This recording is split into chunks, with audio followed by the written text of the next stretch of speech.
Hey guys, welcome back to the channel. Back out in the shop today doing a little work. Had to do a little modification, not really modification, but threw some new hardware on Levi's flag mount, put some Loctite on it.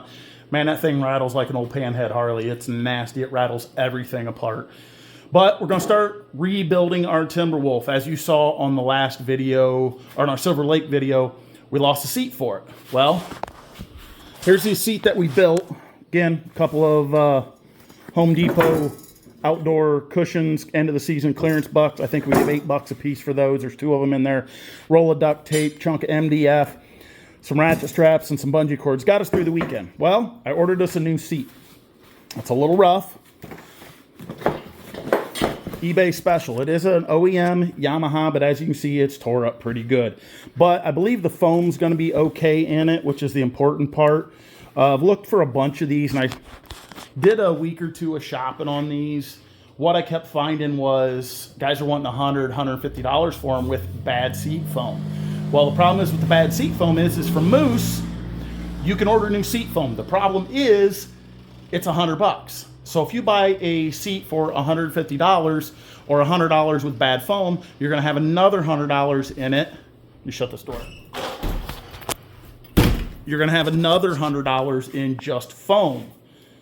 Well, by the time you spend $100 for a seat, that's bad foam, $100 for foam, and then another $50 to $60 on a seat cover, depending on where you buy from, how you buy it, where you buy it. You're going to have $250, $300 wrapped up in this thing. Well, at that cost, you can buy one done, ready to go. Well, we're trying to keep this on a budget-friendly type situation due to being broke factory workers and the economy in the shape it is. But that is a conversation for another day. So we bought this one here. Ended up giving $100 for it, but it's got an okay seat foam. It had some tape and stuff on it, but I think we can make this work and be decent. It's no longer going to be a heavily ridden trail machine like we use it for. It's no longer going to make trips to the dunes. We found it's just not enough machine up there. It's going to go back to my nieces, and they're going to tool it around and just enjoy it for what it is. It'll be fine for them. So we've got our new seat. Let me show you the seat cover I bought. It jumped and landed over here. I hope it didn't fall in that oil. There's our seat cover. Now, this is, and again, eBay special, guys. I think this was $55. I picked this up on eBay. It's all stitched, printed Yamaha on it, 3 sides, very, very similar, as you can see, to an OEM. They actually turn out really good. Manufacturer or eBay store, Joe Mama. Of all places, Joe Mama. They make thousands of different seat covers. They do not have one for the DS250, which is okay. I've actually messaged them. They do not make one for them, but we've got something else in the works for that, hopefully, for a seat cover. But this is the same company that I bought this seat cover, this blue one for the little Moto 4. Was really easy to work with, fit very well, pretty happy with it. So we went ahead and tried another one. Now we do have the Timberwolf torn apart still. You guys remember the whole debacle with the starter not working? Well, what I ended up finding is that there's 3 bolts here that hold this piece to this. This mamma jamma right here is what they refer to as a starter clutch. And as you can see, I don't know if they'd be called dogs or what they would be, are out of it. Well, you can see she's kind of tore up a little bit. Yeah, she's pretty boogered up.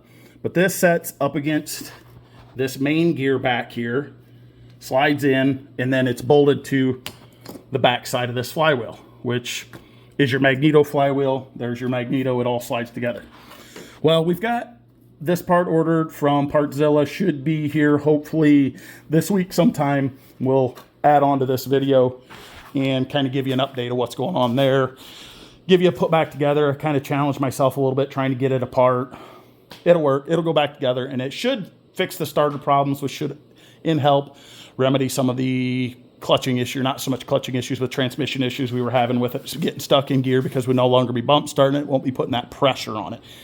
Not sure, but maybe the bump starting is what caused the starter clutch to go out on it. But we're going to go ahead and do a video today, basically doing the seat cover or the start of the seat cover. I don't think I'm going to get it finished. It's 2:30 and I got to start getting around for work here pretty quick.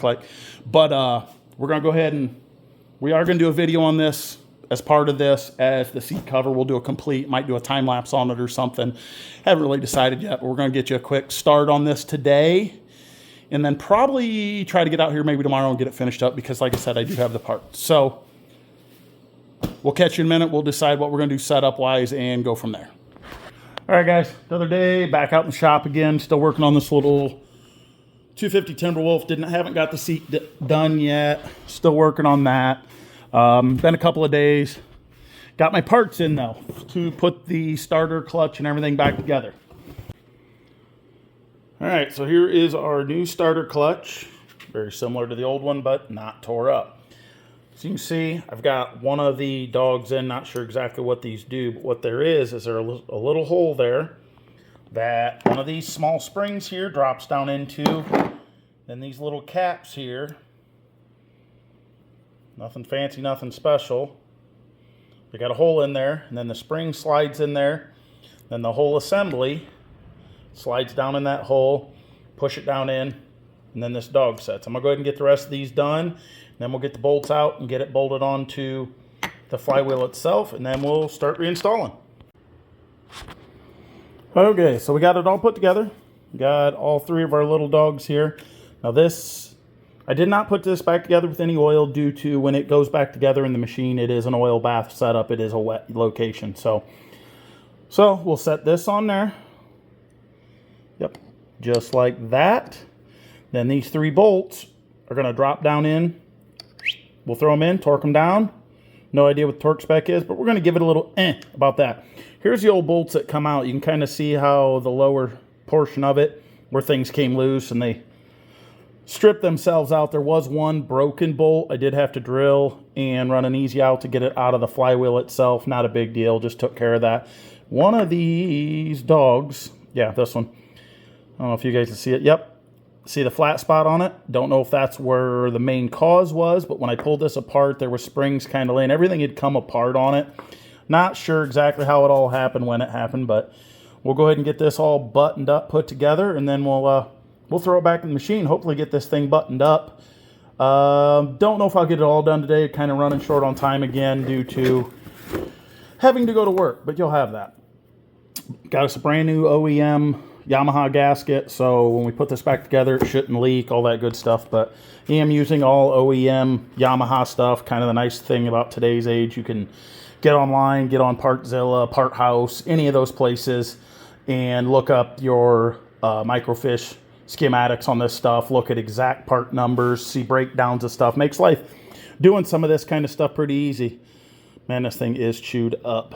Well, in theory, this will all work. Let me get this buttoned up, and we'll maybe get you a video of us sliding it all back together and see how bad that's going to fight me today. So hang tight, guys. We'll be right back.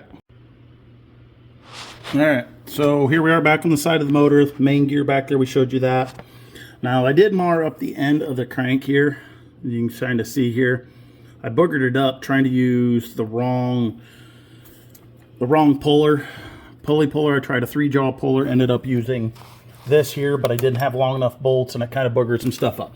Did file all that down, got it cleaned up enough that everything will go back together. Don't think it's going to cause any problems. So, but I got our magneto flywheel, got our starter clutch all bolted on, ready to go inside and out. Now this, see how those little dogs I showed you? Those set up in there, and they're going to set on that outer space or outer shelf of that gear. So we'll go ahead and get this slid back on here. I'm not going to be able to do this one-handed. Well, I don't think. We'll give her a shot here real quick, but there's a small keyway in there. Have a feeling that's going to fight me a little bit, but this all goes back together, and once we get this back together, we'll get her buttoned up. Got the gasket material all cleaned up all the way around. Probably going to stop here in just a few minutes for the day. So, all right. Okay, we got it all back together. We got our spur gear in here for the starter. Slid that back in. We got everything tucked back up in there. Guys, if you go to do one of these, this here, it's got those dogs on the backside. They are spring loaded, so they kind of lock in and they'll hit that big race or shelf on the big gear back here. You've got to reach up in here, pull this out so that way the flywheel does not make contact with the keyway. rotate this counterclockwise so those dogs disengage, and you'll feel it. It clicks back in. It's not much, 1/8 inch, maybe 1/4 at the most. And then you can rotate everything, get it lined up with your flywheel, get it all started. And then this here, which is remnants of, I would guess, pull rope type setup that these used to have on them. This will then slide over the top of that. It'll make contact with the flywheel, run your bolt in. I run it in with a 3/8 ratchet, bottomed everything out, leave it alone. Now I'm ready to install my gasket and throw my magneto and my casing back on, and we should be good to go. I'm not gonna throw that back together. I do need to get some new hardware. If you guys are working on these Yamahas, you know a lot of them, they come with the those dumb little, let's see if I can find one laying here. Well, this one must have had its cap screws. A lot of these Yamahas on their cases and stuff, they use Phillips head screwdrivers. So you can see them right here on the case themselves. When I go to put stuff back together, do not reinstall those. I just go ahead and buy a hardened cap screw. That way, if you ever got to take it back apart, life is way, way easier. I even stay away from hex styles just because they tend to strip out. These things are exposed to water and rain and snow and mud. So they take a lot of abuse and take a lot of wear and tear. So next video, we'll have this all buttoned back together. All right, guys, we got the cover back on, all the new hardware in. I went with a, like I said, a hardened cap type bolt. Gonna make it a little easier if we ever have to get back in here to do this instead of the crappy little Phillips screws that they come with. Got her all buttoned back up today, new gasket in there, good to go. Went ahead and threw, got the starter back in there. Again, new hardware on that.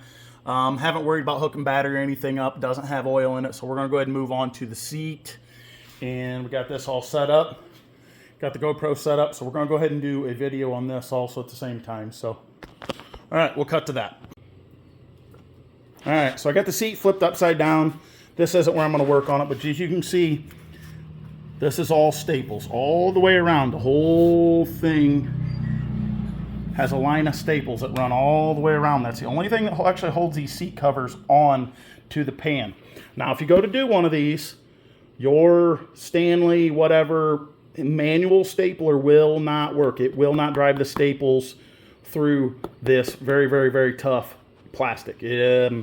Maybe on a new one, maybe. I tried it on the last one, would not work, ended up, yeah. So I ended up buying me an air stapler. This is a Harbor Freight Special. It is nothing fancy, nothing special. It is a Banks model. But man, I tell you, this thing has got some chooch to it. It worked really, really well when I did this. It's an air stapler. I think this was $30 maybe. Really, really reasonably priced. Would I take this on a construction site and use it 40 hours a week, 7 days a week? No. But for what I'm going to use it for, maybe once, twice every 4 or 5 years, should be flawless. And even if it breaks, it's like 30 bucks. Not that big a deal. So that's the stapler we're going to use. Not real sure where my staples are at for it. I don't know. I got some sitting here somewhere. But there, you have to use a shorter staple. You can't use like a big long staple. I think I've got some little short 1/4 inch or something like that. So we're going to go ahead and cut this off right now. And then we'll probably get back with you tomorrow. Set up. And we'll do a time lapse on tearing this apart and add on to it. So we will see you tomorrow, guys. Okay, on the seat, as we've talked about, there are all them little staples that pop in. What I like to do is take me a very small flat-headed screwdriver. I use this one a lot for working on carburetors and things because it is a nice fine point. Guys, if you're buying screwdrivers, try to stick with some brand name. You'll see me using some junk old stuff, but I always seem to refer back to my Craftsman, so don't be afraid to cheap. There are certain tools you can cheap out on, like the old Harbor Freight stapler we talked about. I got a lot of off-brand pliers and things like that, but when it comes to like screwdrivers, if you're doing fine work, carburetors, things like that, buy some decent stuff, have a couple of them around, don't abuse them, and they'll last you a long time. But I take these staples. I'm trying to get a view here, guys. I'm filming by myself, so bear with me a minute. So I get up under these staples, and it doesn't take much. What I like to do is just get underneath of it and give them just a little pull up. Then I can go grab just an ordinary pair of pliers grab a hold of them, pop them out. Okay. Nothing to them, nothing fancy, just it's a bit of a tedious process, but if you want to do this kind of stuff yourself, time is your friend.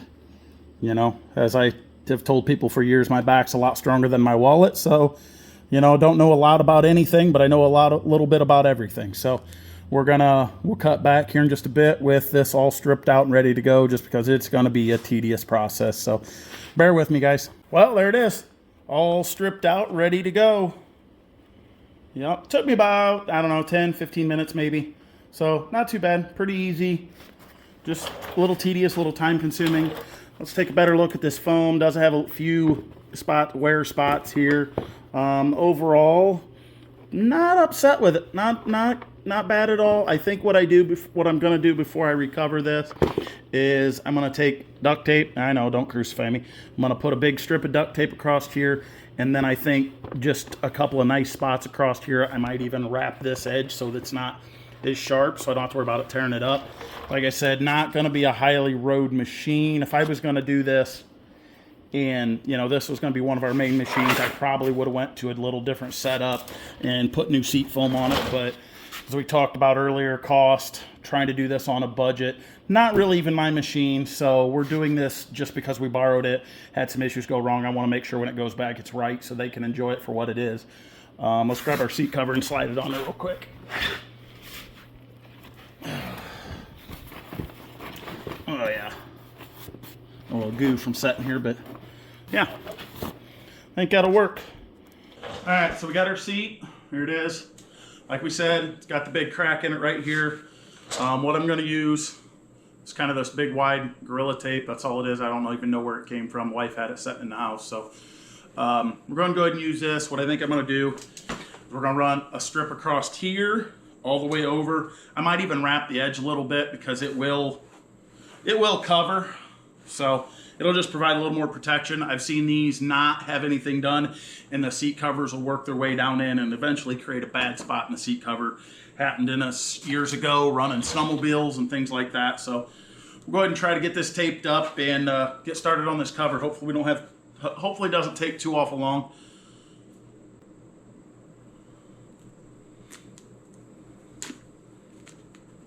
And again, it's Gorilla tape, so it is pretty heavy duty stuff.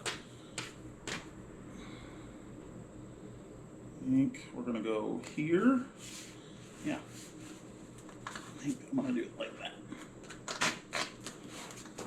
Yeah, that'll provide a little extra protection. I don't think it'll wrinkle up bad. That seat cover's pretty heavy. I don't think this will walk, but I think I'm going to put that one on there. I'm going to go there.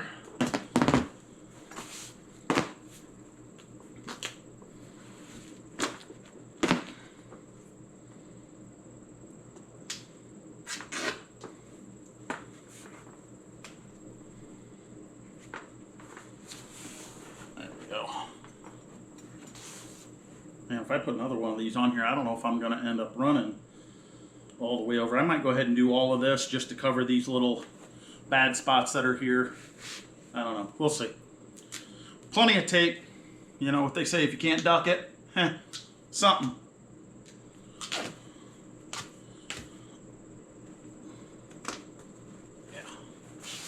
Yeah.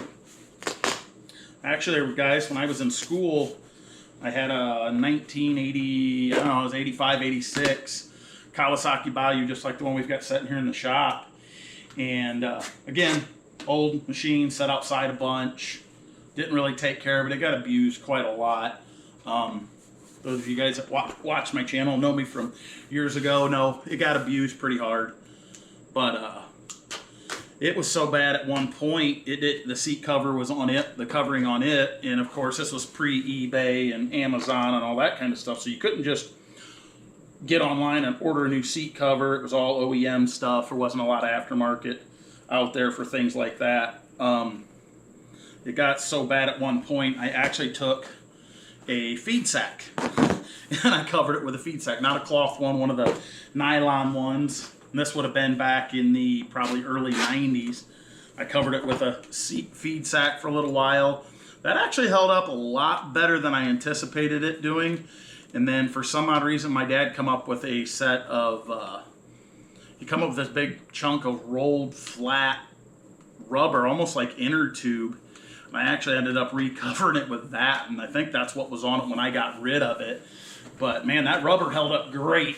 Never had to worry about it getting wet, and it was a mess, but that machine was a piece, and we just beat the ever-living snot out of it for years. But it was a solid old machine, which is one of the reasons that made me buy this other Bayou that I've got sitting over here. I mean, I know the machine inside and out. I broke the front hub off of it, snapped the spindle off so many times. I got to where I could ride it back to the house on 3 wheels, grab the old Lincoln Buzz box and grind it down and throw some heavy weld on it, grind it back on, throw the hub back on, and away we'd go for some more. Man, we used to do that for years. It was a lot of fun.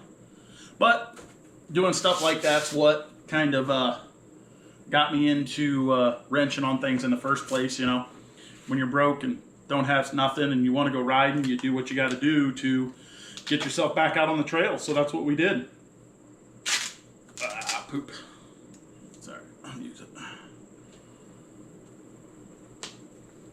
Like I talked about, I want to kind of cover this edge and provide just a little bit of protection here on this top edge, just because my worry is that over time it's going to wear real bad on this edge, and I think the stapler's got enough oomph to blow through the tape into the plastic and hold everything in. I'm going to have to go find me a razor knife or something, trim up some of this stuff, but I think we're going to have to do a little bit of trimming on the seat cover as it is.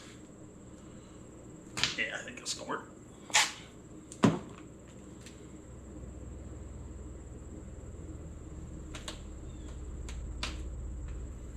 Yeah, because this tape here isn't really going to be for holding anything in.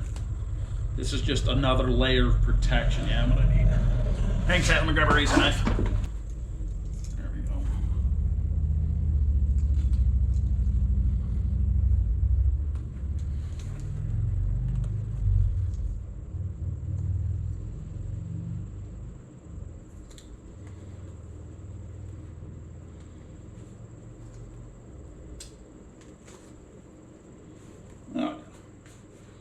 I think that'll work. Trim out under here around the latch because I do not want anything interfering on that when it goes back together. I mean, I think that's part of the problems why we lost the seat in the first place was, I don't know, interference, or if this latch mechanism was getting worn. Of course, Levi tells me about it after the fact. Yeah, I thought that was getting a little loose. It didn't seem like it wanted to latch good, you know, and then we get halfway to Silver Lake and ejectocito. Oh well, it is what it is.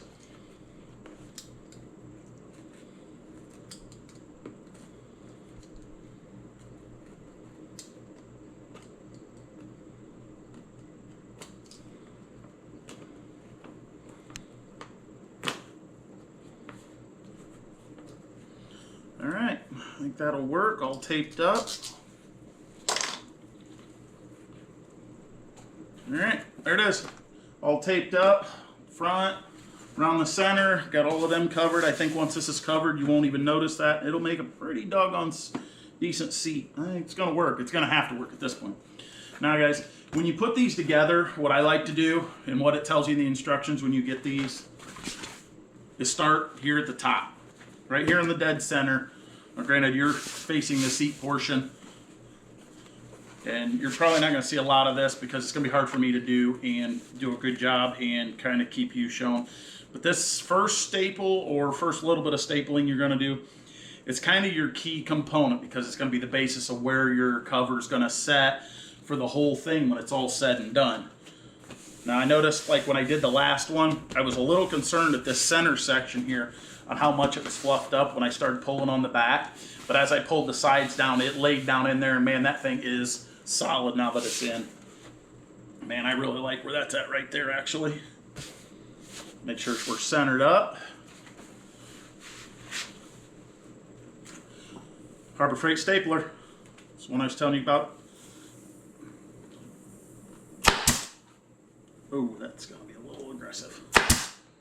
Staples I'm using are, again, picked these up at Harbor Freight when I bought the stapler. They are a 1/4 inch, just a 1/4 inch standard chisel tips type staple. Nothing fancy, nothing special, but the shorter you can get, the better off you're going to be. Because if you get too thick, it is going to poke through, especially up here on these front corners and stuff, or on the sides.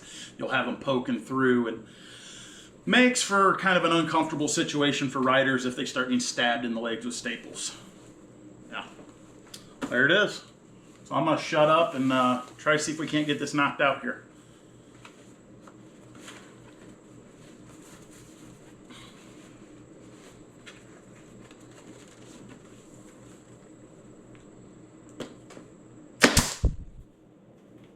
Now when I'm stapling this, I'm not trying to do the full edge.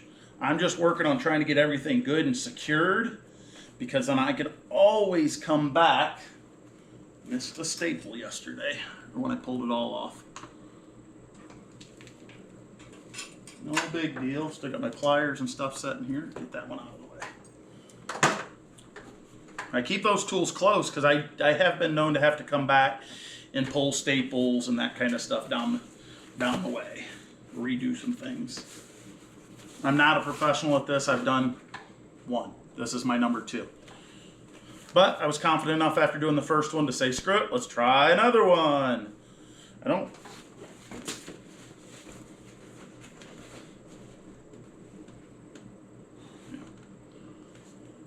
It's gonna work, but I don't know. The way they got this cut, it's almost like the side panels on this stick out a little too far to the edges. I mean, it's gonna work, but I don't know. Not sure if this says Timberwolf on the inside, Yamaha Timberwolf. I don't know. It's gonna work. There's plenty of material here. I think I can make it all work, and it's gonna stretch, and it's gonna be nice when it's done, but it's just gonna have some excess. Like I said, we may end up coming back through and doing some trimming on this when it's all said and done. I don't know. But I usually, like I said, start at the middle, and then I just kind of work my way around the corners up here at the tips. These are kind of tricky. You'll probably end up with a little bit of a wrinkle here. There's really not much I could do to get away from it when I did the last one. So, we'll see. Like I said, I'm not final stapling everything, because I may have to come back and actually, like this one here, I'm going to pull that one.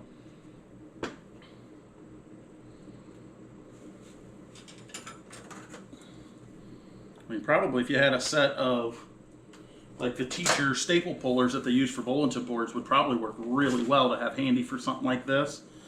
At least that's what I thought on the last one, and I was going to pick one up, but never got there. It is what it is.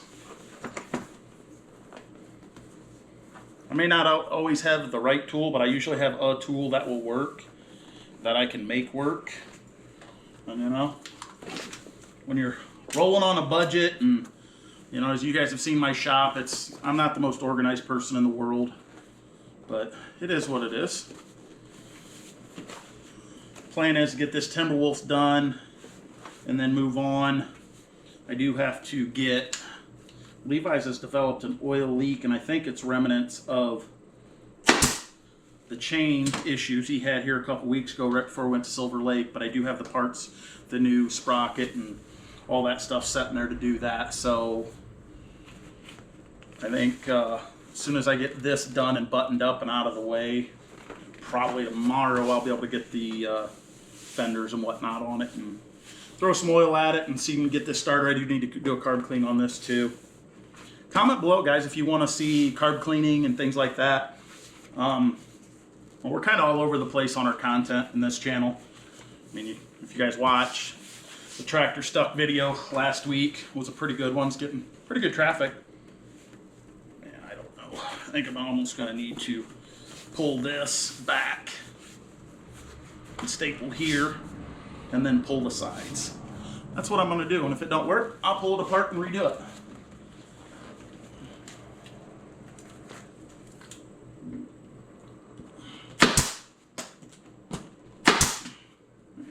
There. Yeah, that's what I was afraid of with this cover. The Yamaha is tucked a little bit too much here. I don't really like it, but this is the cover we've got, so this is the one we're working with.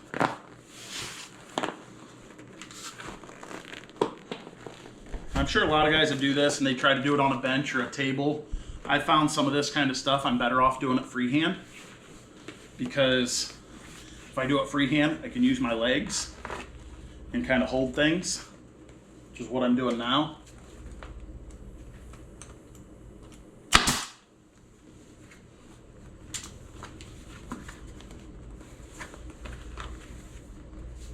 I don't know. I don't like that.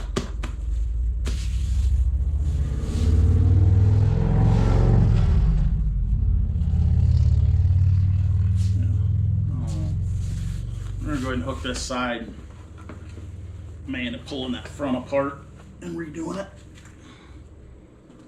And you guys may not be able to end up hearing any of what of my commentary when this is all said and done, because truthfully, this may all get sped up and you just kind of watch a time-lapse type setup of it. Well, I didn't want to time-lapse this because if it goes decent, I want to be able to talk through it and try to keep you guys entertained. I'm not the most entertaining guy in the world, but it is what it is. I don't know. Yeah, I don't like that at all. Not one bit. Not really pulling down. I think maybe this other one, when I did that moto, it was...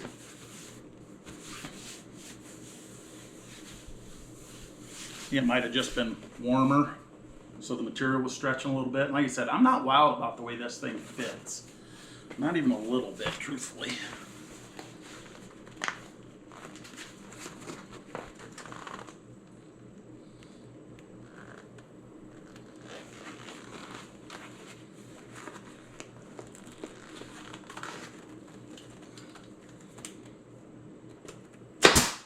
Like I said, this is one of the reasons why I don't get real amped up about staple, and then trying to work my way. And I like that. That pulled good. Let's go do this other side like that. Again, like I said, why I'm not using a table is so I can use my whole body while I'm doing this. I'm going to pull this staple here before it ends up tearing anyways.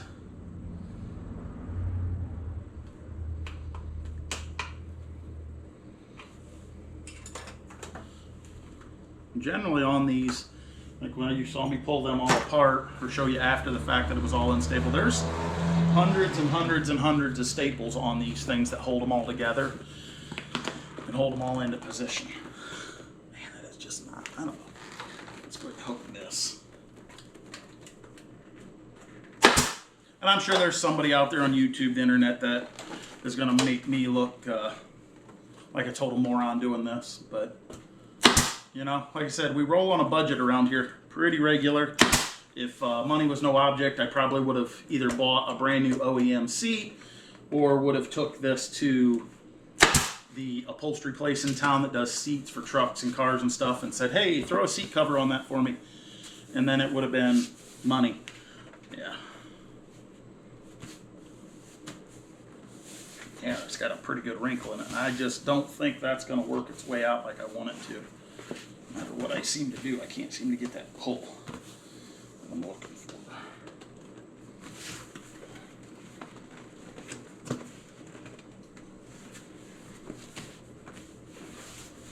I'll pull these front ones here. See if I can't get that to pull back out. And I ran into this on the last one too, where it was hook and unhook and then pull and yank and pull and pull. And my worry is today was we're going to run out of time, because by the time I get up in the mornings and then get myself around, get something to eat, cup of coffee or 7, maybe not 7, but usually drink 4 or 5 anyways. I generally don't get out here in the shop as early as what I'd like to, because, you know, sleep is life.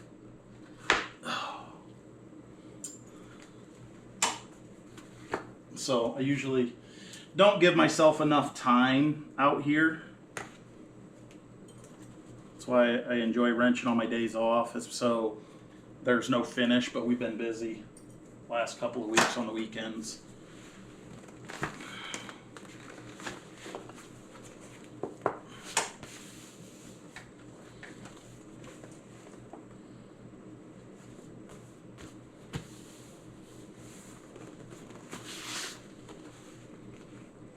if this thing's just stretching that much now that I'm starting to work it, mess with it. I pulled quite a bit there. I bet I got another ½ inch or so out of that. I'm wondering if I pull here again on this side, if I can get some more out of it down here. Again, keep your tools close, guys. These aren't that hard. It's just tedious and time consuming. A lot of this stuff working on these machines, especially these older ones, isn't, if you walk into it with the right mindset and take your time and not think you're going to knock this stuff out in 20 minutes, ½ hour, 15 minutes, and give yourself plenty of ample time to do some of this stuff, just take your time and figure it out. You're not going to learn if you don't dive on stuff, you know? Look at guys like Jesse James and some of those big guys, the Bad Chad, those guys. They've done things they never done before, but they just dive on it and learn. And, you know, the first time it may not turn out great, but you know what? The second one might be better. Who knows? First one might be the best one you ever did. I've done some stuff like that. You know? Practice, practice, practice. Time, and don't be afraid of projects. I mean, the next one I've got, if I ever get back into that bayou, we're deciding whether to sell it or not. We're not sure what we want to do with it now. Now that we're starting to do more trail riding and things like that, and, you know, the trip to Silver Lake kind of opened my eyes on what we really need to have as part of the fleet, so to speak, is horsepower. Oh yeah, there we go. She's starting to pull them out. All right, I like that. Let's hook this. Something else about these air staplers that are nice is, man, if you need to throw staples like pop, pop, pop, there's no reset and pull and reset type thing. You just, again, throw them at them as quick as you want to pull the trigger. Yeah. I went through all this on that one for the Moto too, and I think that one turned out fantastic. I mean, and really, guys, this isn't, I'm not using anything special here. I mean, it's a pair of needle nose, a regular pair of pliers, a small screwdriver, and an air stapler, like we talked about. That air stapler was like 25, 30 bucks, and they had a cheaper model. You know, Harbor Freight, if you sign up for their club, they will send you coupons constantly. So even if you got that 10% off, you know, you're into this project pretty reasonable. And really, when it comes to tools, you can't really ever have enough. Because just because you only used it once doesn't mean you won't use it again. You'll find another use for it. I'm going to take a break here, guys. My dad just pulled in. See what he's up to. All right. Back at it. It's been about 10 hours. So my dad stopped, talked to him for a while, ended up running out of time, had to go to work. So we're going to do this at late night. It's about 12:30 in the morning. I just got off work. And we're going to pick up where we left off, because otherwise I'll just be in the house laying around on my phone for the next couple hours, winding down after work. So I opted to come to the shop, see if we can't get this dang seat finished up tonight and get this Timberwolf back out of here sometime. Tired of working on it. It's one of the reasons why I sold that machine in the first place. I was just tired of working on it all the time and decided to do some upgrades. So yeah, I pulled the sides back in.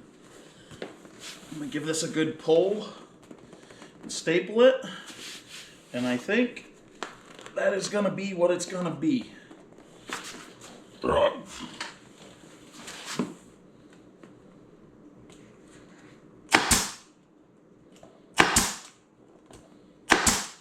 Don't get your fingers caught, guys. Yeah. I don't like them wrinkles in it, but I don't think there's much I'm going to be able to do about it. The one on the Moto did the same thing when I did it, and after it sat out in the sun and got some warm temps, it all settled in. So I think I'm just going to leave that alone. And it's going to be what it will be, and that's just what it's going to be. Alright, so we got it all pretty well stapled in now. So now I can just kind of start working around the edges. Nice and slow, take your time, don't get in a hurry. This is probably about the time I'm going to speed this video up for you guys.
All right, guys. Hey, how we doing? It's been a couple of weeks since we touched on the Timberwolf project. I know I finished off the video, started putting it back together, realized the starter solenoid was out, went ahead and ordered a new one, but we got her back all together. She is in one piece, good to go. We got the new starter clutch in it, put a new starter solenoid, did a carb clean on it, got the new seat put on, recovered. Man, that thing's looking pretty good. I like the way that turned out. These wrinkles pay no mind. I think they'll come out once they sit in the sun and get rode a little bit. But we did a little bit of carb tuning and she's ready to go. She's probably going to go back to her rightful owners this week. Buzzed it around the yard just a little bit, and neutral light's working now. Oh.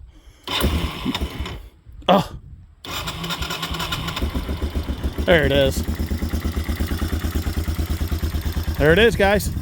Timberwolf rebuild. Hopefully this might be about the end of the time on the channel for this machine. I don't think you'll see it back on here yet this year, probably, maybe, unless the girl, my nieces, come over and ride with us a little bit. You might catch them on something like that. But as far as trips and whatnot, that's it for the Timberwolf. Hey, thanks guys for hanging out. I know this was kind of a long drawn out video, but it takes time. I do work for a living, so you know, it's hard to get out into the shop and spend the time that I need to spend. So as always, guys, like, subscribe. Thanks for hanging out with us. Tell your friends. Remember, that's Average John Horseman. No spaces. So if they look it up, it won't come up unless you do it no spaces. But as always, guys, we will see you on the next adventure.